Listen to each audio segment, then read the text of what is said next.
Deux grandes puissances régionales, plus de 500 km de frontières communes, des armées parmi les plus importantes du Moyen-Orient. Et pourtant, contrairement à d'autres rivalités de la région, elles évitent presque toujours un affrontement direct. Pourquoi? La réponse ne se trouve pas uniquement dans leurs armées. Elle se cache dans plusieurs siècles d'histoire, dans la géographie et dans un équilibre stratégique soigneusement préservé. Pour comprendre, il faut d'abord regarder une carte. L'Iran et la Turquie partagent une frontière relativement stable depuis plusieurs siècles. C'est l'une des plus anciennes frontières du Moyen-Orient à être restée presque inchangée. Contrairement à d'autres régions où les frontières ont souvent été redessinées, celle-ci est largement reconnue par les deux États. Cela réduit déjà une source importante de tension. Mais ce n'est pas la seule raison. La Turquie est membre de l'OTAN depuis 1952. Cela signifie qu'elle fait partie d'une alliance militaire qui regroupe de nombreux pays. Même si chaque situation dépend du contexte et des décisions politiques, ce facteur est pris en compte dans les calculs stratégiques de tous les acteurs de la région.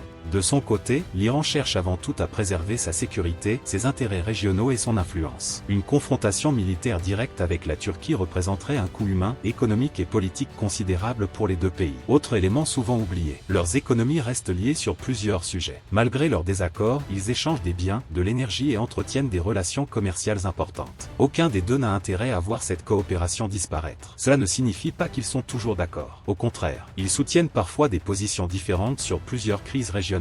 Ils peuvent défendre des intérêts opposés dans certaines zones du Moyen-Orient. Mais ils privilégient généralement la diplomatie, les négociations et l'influence indirecte plutôt qu'un affrontement militaire entre leurs armées. Le plus intéressant, c'est que chacun connaît les capacités de l'autre. La Turquie dispose d'une industrie de défense en plein essor, d'une armée nombreuse et d'une position stratégique entre l'Europe, l'Asie et le Moyen-Orient. L'Iran possède une importante capacité de production de missiles, de drones et une profonde expérience dans les stratégies de dissuasion. Autrement dit, les deux pays savent qu'un conflit ouvert serait extrêmement coûteux et imprévisible.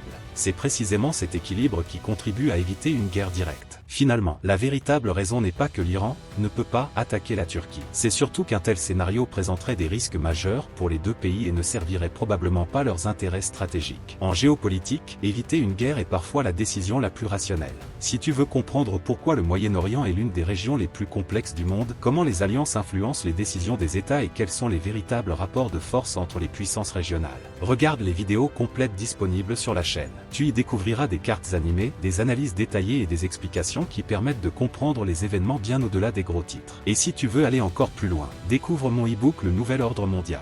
Les événements que tu vois aux informations ne sont que la surface. Pour comprendre ce qui se passe réellement en coulisses, le Nouvel Ordre Mondial t'aidera à décrypter les stratégies des grandes puissances et les véritables enjeux géopolitiques. Le lien de l'e-book se trouve dans la bio de la chaîne.